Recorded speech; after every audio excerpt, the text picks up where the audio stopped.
howdy Guardians, appreciate y'all checking out the video. Today we are going to show you the best defensive Viper setups here for split on A and B.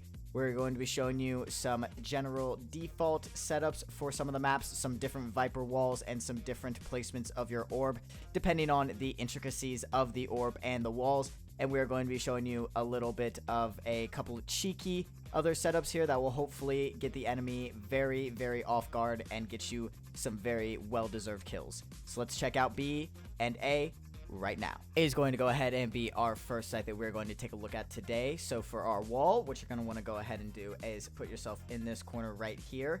Then take a look at the map. Check out this edge, and that edge of those walls, and then just simply line up your wall perfectly with those three edges like so. Poison orb, you're going to want to jump down onto the middle of the site right here and line up your cursor with this little separation between this line and the shadow right about there. This is how the orb and the wall are going to look when you set them up. It is a very, very topsy-turvy wall for you. It allows the enemy, or excuse me, it forces the enemy to go through the wall 3 different times before they're able to go onto site. And it gives you a lot of different places that you can go ahead and position yourself depending on if you want to be a little bit more aggressive or a little bit more passive. You can have yourself positioned right here in this little corner as you normally do on this site. You can also choose to throw up your wall immediately and peek this and maybe even try to sneak down a little bit so you can put yourself in your corner right about here so they are unaware. And finally, if you were feeling a bit aggressive or maybe you were on a bit of an eco round with a shotgun of some sort, you could throw yourself in this orb. You could go over here. You can maybe even push right around here, trying to wait for them sort of in the same area as the other position, but maybe a little bit faster and a little bit heavier of a push. And keeping in mind as well, you do have a couple of snake bites as well that you can throw in your poison cloud or just on your wall to prevent the push or to decay them a little bit more. And from the enemy's point of view, of course, this is how it's going to look. They're going to have to first peek this little thing, push through here, peek this again, completely new angle, then go through here. And even if they get through here, they have 17 other areas that you could potentially be peeking from and push from, and so it then gives them more hesitation and more angles for them to look at and gives you a better chance of being in the angle that they are not. If you wanted a bit of an alternate orb placement, poison orb placement, there is a pretty spectacular one way that you can set up here if you want to go ahead and put yourself in this corner right here, and then from there you want to line the bottom of your UI next to your ultimate, the little line next to your ultimate, next to this metal box right there. So what you're going to want to do, like I said, in the corner next to where your ultimate is, line it up like so and simply left click. Throw it right there. It is a slightly finicky one to get off at first, but once you know where to put your UI, make sure it's essentially touching the right side of this box right here and not anywhere overlapping in the metal right there. Now when you go ahead and pop this orb off, it is going to originally look like it doesn't do a lot when it comes to hiding your presence up here on this rafter area. However, if we take a peek at it from the enemy's point of view, as you can see, even if they crouch a little bit, they could maybe get a look at you, but when they're just trying to push onto site and not necessarily paying attention to right there, it is going to catch a lot of them off guard and not only give you a lot of info, but potentially also get you a couple of kills. And last but not least, for A, if you are looking to retake the site and you are pushing on as Viper, a pretty simple default retake wall that you're going to want to do is put yourself in this corner right here, line up your cursor to where it essentially splits the blue little edge right there and the white part of the wall. Chuck it.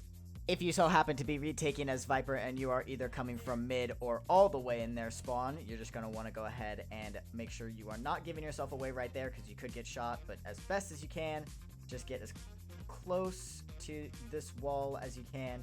Line up your cursor in the middle like so. The very wonderful thing about this wall is that if the enemy decides to plant and then push off to site either through your spawn or through or through ramps up here, this wall, once you get into it, will completely close them off from you. Even if they are peeking all the way up there, they will have to push down, in which case you will be able to hear them and maybe get a couple of shots off. Again, be aware if you are this far away, they might have a chance to see you above there, so just be aware of that. But other than that, even if there is an enemy or two still on site, this way it closes them off from any other teammates that are trying to help them from heaven or from anywhere else. Now, when it comes over towards B and the mid side and into your wall, there isn't necessarily a spectacular place for you to put your wall anywhere here. If you wanted to, you could go ahead and do this little bit of a wonky placement of your wall right here, where you just throw yourself on this bar on the wall right there, and then make sure that you have your crosshair lined up in the middle of those two boxes. Chuck it. This wall does a little bit to help you control mid. It makes sure that if a jet decides to jump up here, she'll only be able to get a slight peek right there, and even then you should be able to get a good shot off her. And overall, it gives you a decent control of mid, but nothing crazy. You honestly will probably just be better off saving your wall for retake on A or something else. So I would not recommend doing this, but if you absolutely want to throw your wall somewhere, you could do it there. Coming to the poison orb on B, there are a couple of different one-way setups here that you can go ahead and throw around if you would like. For instance, first one here, you're going to want to line yourself up with this plank in the corner right there. Get all snugly next to him. Throw your ass back. Then you're going to want to line up your cursor with the very crux of that little edge of the triangle, like so. Make it get all nice and cozy up in there. From there, as long as you make sure you are on the left side of the orb, you should have a fairly decent job of dealing with the enemy team.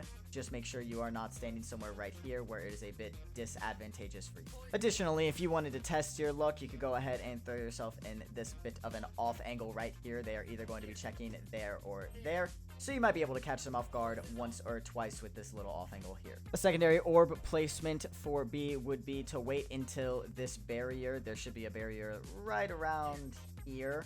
You just want to make sure that you cozy up with that barrier, and then from there you just have to simply pull out your little poison thing. You're going to want to make sure that you line up your left and right side of the crosshair to the same level as this little black line right there, and chuck it into that little side above the light. And this orb is going to be a pretty standard one way. When the enemy decides to push into it, they will not be able to see really anything at all. They might have a little peek of you right there if you decide to stand over there, but as long as you're standing on the other side of the angle and making sure your feet aren't touching down on those steps, they will have absolutely no idea where you are, and they will either have to wait for your poison orb to go away, which will give your team enough time to group around them, or they will push into it blindly, giving you ample amounts of time to make some fish sandwiches.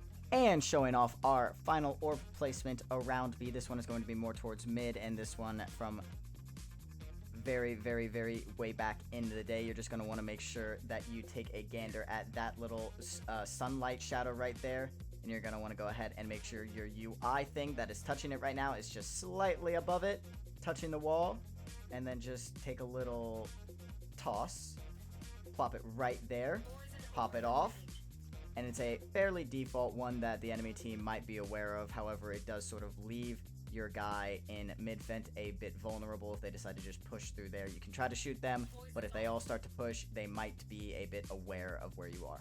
That is going to then do it for us here on Split for Viper's defensive setups. I want to thank you all so very much again for checking out the video. If you have stuck through it this long, I appreciate it more than words can say. You have done more than enough to support me, but if you would like to support me a little bit more, you can go ahead and leave a like or comment on the video of what you think is the best Viper setup, what you think is the worst Viper setup that I've shown off today, what do you think a Viper setup is that I didn't show off that was a very viable and very good one, or anything in between. If you did not like the video, definitely leave it a dislike. Let me know what you didn't like about it so I can improve on it.